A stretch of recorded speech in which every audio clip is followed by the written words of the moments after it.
Azam, kuih apa yang ada kat padang bola? Tak tahulah. Kuih samprit. Misal lah. Ya. Banyak kau je boleh pergi. Aku pun tahu tau boleh pergi. Jom kita kacaukan kuih kau je lah. Jom lah. Jom lah. Azam, apa yang kau buat ni? Kuih, Azam. Apa termenung di atas tangga? Masalah apa menimpa jiwa? Jangan disimpan cerita saja, takutlah nanti tak jadi raya. Makcik kau tanya bila nak kahwin, macam dah tak ada soalan lain. Aku dah pening nak pilih kain, banyak cekadaknya bukan main. Lupakan saja jenaka bonda, besok kita dah nak sambut raya.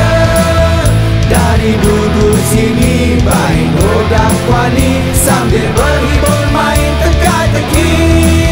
Teka-teki, teka-tekuk, rendang hangit kena ketuk, alamak matilah dah. Teka-teki hari raya, sanak saudara pun turut gembira. Berdekat sini sana, seronoknya hari raya.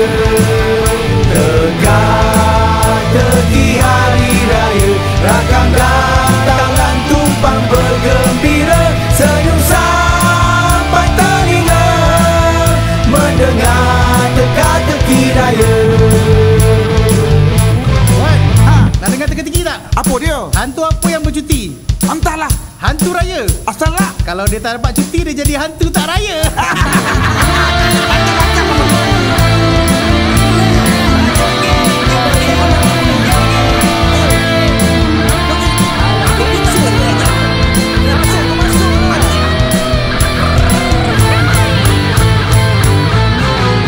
Makcik kau tanya